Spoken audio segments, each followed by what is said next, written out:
welcome to Mums at the Table. Good to have you with us. I'm Rachel. I'm Shona. What have we got on today? Well, you're going to love this. We're talking creativity. Oh, joy. She loves being creative. But before we stress you out and talk about that, we'll let you know what's coming up. So we have got Colette. She will be doing wellbeing with Fiona today. And Gia and the kids are in the kitchen cooking. But take a breath. We're going down the creative road. We're going to talk about how creative you were or what you did that was creative to keep your kids entertained during this whole pandemic and isolation process. Look, probably the only most creative thing that I attempted during this time was a jigsaw puzzle, which is still 3/4 of the way unfinished. Yeah, okay. Yeah. But you're a foodie. Did you cook more? No. I mean, you garden? I garden and I cooked. But see, I just want you to realise you do creative things. Sure. Look, I have to confess, I didn't do a lot of, I guess, what you'd consider traditional creative things with the kids because I'm still working from home, not every day, 3 days a week. So there's not always a huge amount of time to say, oh, what could we do today? But I've seen some amazing things on Facebook and social media that I'd love to do.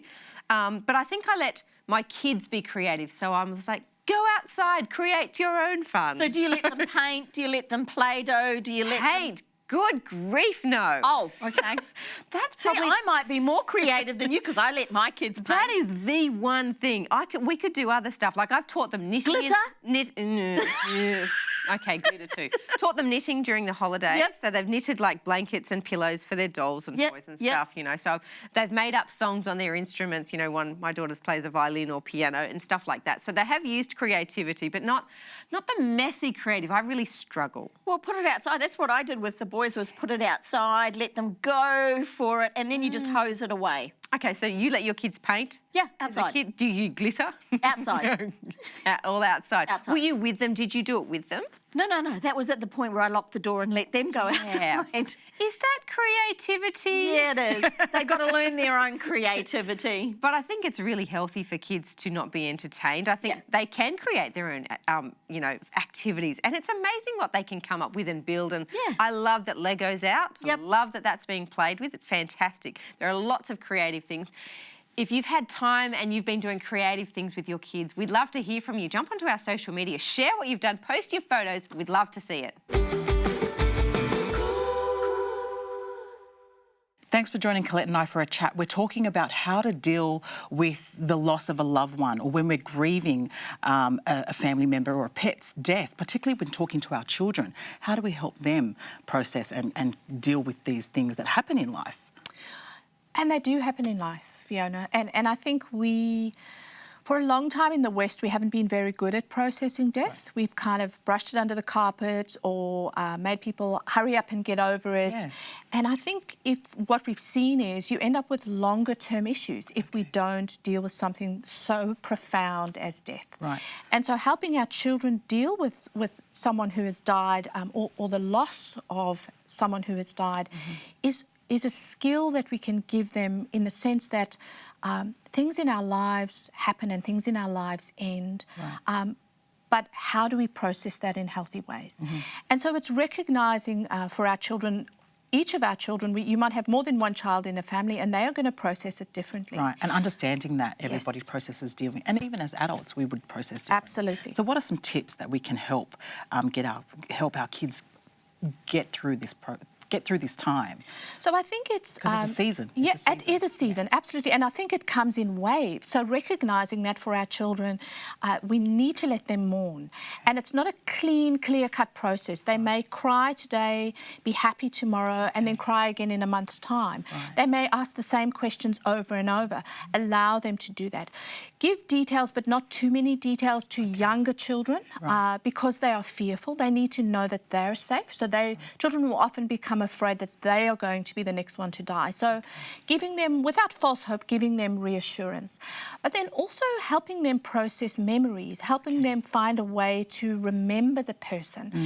Things like planting a tree or creating a memory box with trinkets or photos of the person that they loved that they can look through at times when they need it.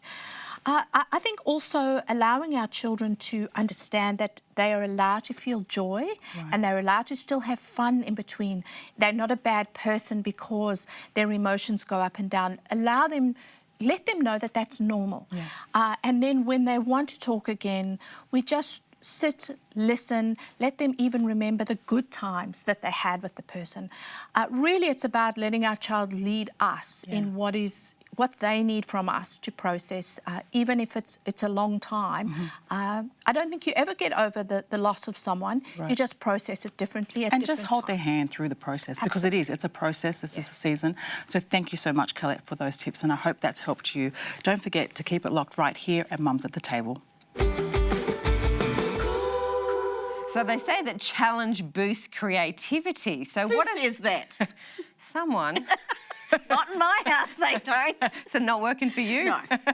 So they do say it boosts creativity. What are some of the creative things that you've seen happening during COVID-19? Oh, look, there's been a plethora of creativity, which makes me really, really jealous, because I have all these great thoughts, but I don't know how to execute them. Like, you've seen the teddy bears walk, where everybody puts a teddy bear. I've done that one. There's the rainbows in the window for the health workers. There's all these, you know, like the pub choirs and all these other choirs and bands that are coming together, and you see them all segued and onto one screen, and you know, you just see all these Bible scripture texts coming up, and Bible study groups and all these great things. Oh, it's such an amazing time for creative people to shine. I love it. I've got a friend in Melbourne, she's quite creative, so she's got her kids making masks for people, you know, using different fabrics and all sorts of things, you know, on top of what's the needed requirement, and they're sort of, you know, sharing those around. So it's really good to see people sort of making something from, you know, out of this challenge. Does it make... There's a flip side to this, though, and this is something that I felt, and I just wonder whether you felt this as well.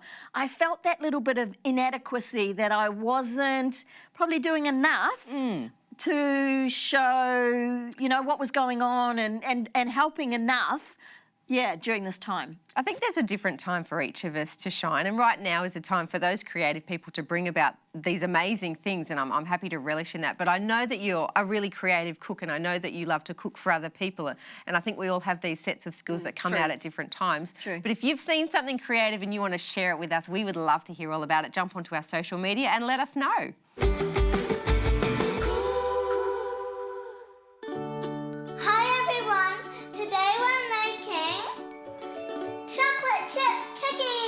Chocolate chip cookies, they're called oat bites, wholesome oat bites, because they're a little bite, they're a little treat, and they're wholesome. So oats in the bowl.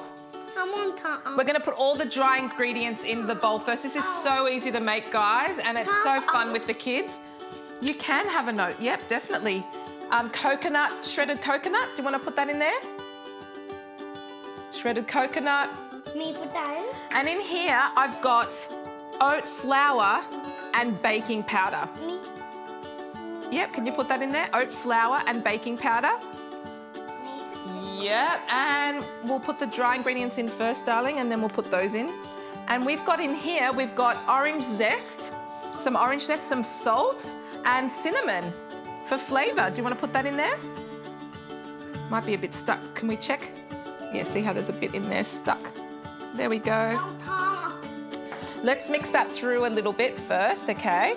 Oh, oops, sorry. Just saying my brother loves sultanas. He does. It's one of his favourites, isn't it? Okay, so you put the sultanas in there. Can you mix them through? You can use raisins or sultanas. And then we'll put the wet ingredients, which is just some apple sauce, or you can use mashed banana, so the exact amount of mashed banana instead of apple sauce. The mashed banana will make it a lot more sweeter. And we've got some maple syrup. Can you mix these through? Oh, it's a bit stuck. Sorry, sweetie, it was stuck. Okay. Mix it all through, mix it all through. Yum, yum, yum. Yum. Me mix it around. Chocolate chip. Oh, chocolate. Can you throw the chocolate chip? I've got some... Chocolate is not my favourite. My favourite is actually cashews. Okay, cashews is, it's true. Chocolate too. Okay, so we're nearly there. I think it's nearly mixed through. Now I'm going to use an ice cream scoop. You don't have to use an ice cream scoop. You could just use your fingers. I want to do it. To do is I'm going to use with your hands. Yep. So they're going to be like little bite sizes like that. So we're nearly done here, and then we'll put it in the oven, and we will come back to show you what these little bites look like. So So our oat bites are ready and they look awesome. And Moses is already eating his. Do you want yours? Yeah. So just be careful, it's a bit warm. Now I let them sit once they come out of the oven just for a few minutes, and then I'll put them on a drying rack.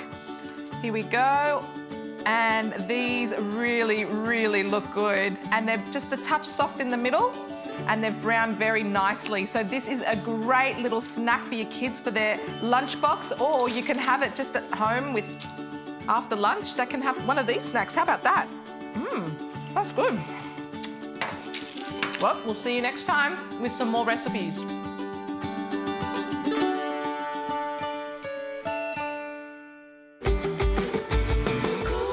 Well, that is it from us, but don't forget to keep an eye out for all the amazing and creative things happening around you. We'll see you next time. Bye.